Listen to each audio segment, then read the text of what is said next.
In this last chapter of One Piece 1164, called Davy's Blood, I wanna call it Let Us Set the Stage.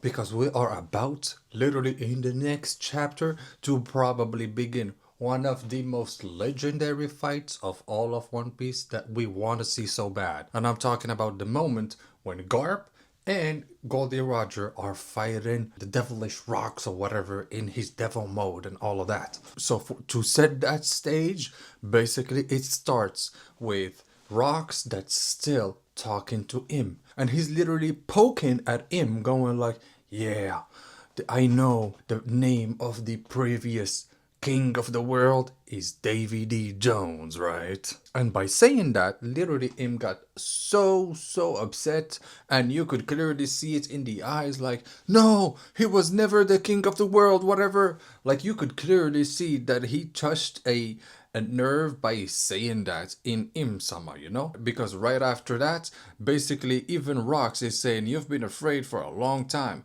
afraid that one day someone's gonna inherit Davy's wheel and fulfill the promise.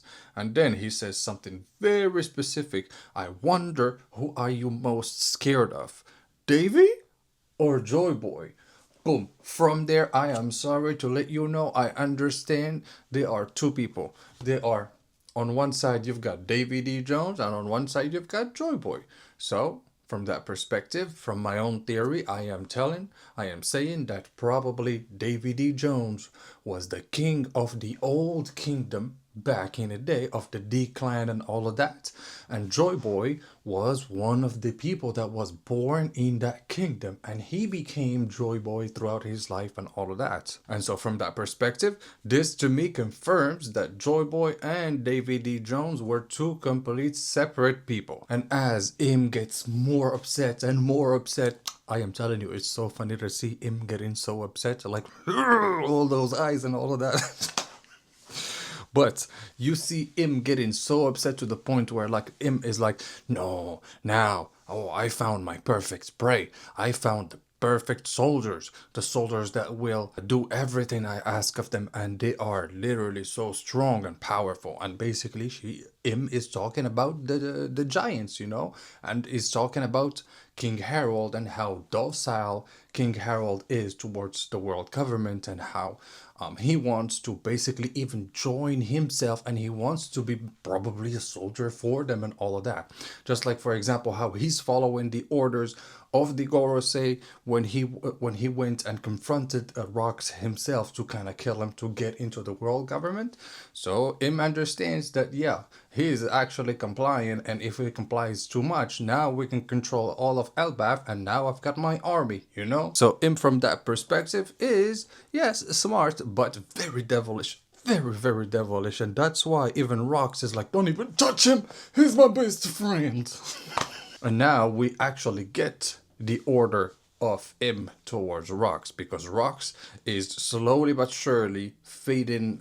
His consciousness is basically fading away, and now the order that he gets from him is put an end to Davy's dream, meaning he's gonna destroy everything, or like basically destroy all of the D members that are on the island, and maybe start with his wife and kid, you know? Because right after that, he jumps back to the ground, because he was all the way up there with him, jumps back to the ground, and now he's basically facing Big Mom, Lin Lin, you know? And she is facing Rox, and she's like, Rox, are you okay? Like, what happened to you over there? But Rox is not listening whatsoever. So he basically, literally, gets another order of him saying, snuff them out of here and get rid of everybody, basically. So he looks at Big Mom, looks at Kaido, goes for Kaido, boom, smashes him against a mountain or whatever, then comes back for Linlin, boom, the same thing for Linlin, and then he turns around again and he sees Whitebeard. He goes towards Whitebeard, boom, you've got one of the biggest clashes of One Piece. Again, I don't know, I'm saying big clashes of One Piece all the goddamn time, but in this chapter, basically, and it probably the next one, just like I said in the beginning, there's gonna be a lot of big clashes in a way. And so in that clash, we have, of course, Rox. You can see him already as a devil, as I said before, but in the back, he's got those wings, those devil wings and all of that, and he also doubled in size and everything. And so in their clash in between Rocks and Whitebeard, Whitebeard is not even using his weapon, he's just literally using his devil fruit power at that point to literally like, blah, you know? And Rocks also at the same time, like they have that clash, and from that clash, literally in God Valley, there are two towers basically just like this, and in between there's like nothing, and around it is basically the whole island and everything. Well, basically one of those two towers from the clash of Whitebeard and Rocks, one of the two towers literally fell, and as everybody is trying to get away, we've got all of the pirates that are trying to get away. For example, the gold pirates and all of that. You've got all sorts of pirates trying to get out. You've got also Kuma and Ivankov going like, yeah, if, Kuma, we need to go. You can't save any more people. You already saved enough. And even on the other side, you've got Monkey D. Dragon, who is literally on the ground. And he's like, oh no, I couldn't even save a child and all of that. But to me, when he's literally going to be out there and he's going to discover that Shanks actually survived and grew up, I'm probably sure that Dragon has some kind of credit into it, you know, into the whole thing, because he was the one who kind of like at least brought Shanks as close as possible towards the treasures where Shanks kind of saved himself, because he's the one who crawled all the way to the treasures, and he got himself in there. And then you can see here clearly that there's a page where some of the pirates, some of the gold pirates, have, for example, a treasure on top of him. Like there's one guy, there's a treasure on top of him. And in the treasure, from the treasure chest, you can see like a Z, Z, Z, Z. So basically you can understand that in that treasure chest is little Shanks, you know? So at the same time, just to come back to Kuma, Kuma is basically like, no, I need to save one more person. I need somebody, because if I have all this power, I need to do something about it. So he sees from far that there is actually somebody, and that somebody is actually Eris with black beard. And at that same time, Eris is literally turning around and she sees that Rocks is basically behind her and he's ready to attack her, you know? And Eris at the same time is looking at Rocks and she's like, so you lost. I am sorry. It's our fault. You faced that thing to save us even though you weren't ready yet. To me, that tells me they probably know a little bit more about the history of the decline and the history of the world than they look like. Because just from what she said, she says literally that you were not ready. So, ready meaning Rocks already knew something, already knew the secret equation to win against him.